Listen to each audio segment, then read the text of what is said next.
Oiko. Oh yeah. Hey. Hey, sinesikhashana. Guys, Stasha. Hey. Yakhiwa Department of Arts, Culture, Science and Technology. Okay. Inhloso kwakubhekeza umlando. Bese letha umlando obhalansile.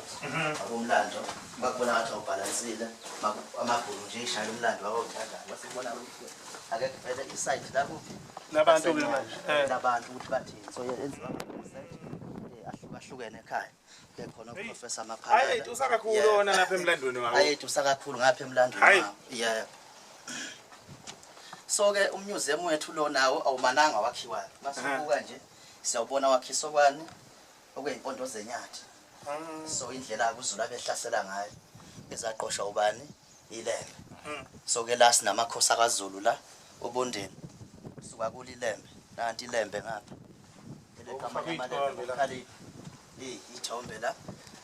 Kodwa kwakusapendwa ama European paintings la zayingakabikho lezi zokushuta. Yeah. So ke unyaka ilembe elazalwa ngawo lapho thaba ngawo kuphinde kube yini ibongo zayo kodwa ifinyeziwe bese kuba yizo ke impondo zenyathi lezi indlela umuseum ohandwe ngayo. Yeah. Ngaphandle ukuthi u1785 usuka nje emakhanda abantu ngophela abantu babengafundile manje ke le umnyaka ke abelungu bafike ngo1824 la ngapha kwaloko ayikho into abangayisho ngophela babengekho kwaku estimation estimation ngakho uma sekukhulunywa ngeminyaka engapha wokwazi ukuthi bayiqagela ngicabanga enye into futhi Msuthu angithi abelungu kuthiwa babekwazi ukubona abantu ababewontanga yabo noma bekwazi ukubabona laba abantu cishe leyo wazala ngiphunyaka uma engaka uyabo yikho babekwazi ukuhlambisela ke leminyaka bahlambisele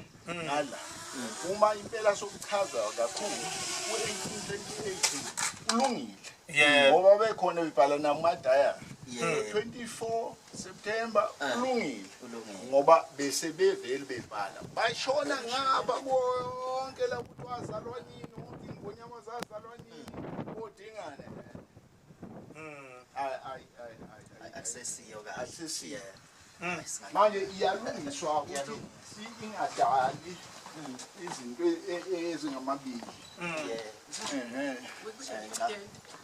bahamba kulandelana kwabo sibe nengonyama la indundungo le iyole iyole nayo futhi ke kusafana ngicabanga ukuthi uprofessor besekuchazile okuningi ngayo iminyaka azalwa ngawo lapho thama ngawo ibongole zakhe kanye nesithombe yabo u-right 1840 right 1840 bathi yayiqophela imvunulo phakathi kwendaba Msuthu kwakunjalo futhi wayesina kahle kakhulu phambi kwamabutho ehlaba futhi into noshaka engayenzi wahlabela amabutho Maxine asine yena wayenazo futhi ingane walahlela umpande ngoba umpande wayeyumsizi makuma ngabe iqiniswa usenza ngakhona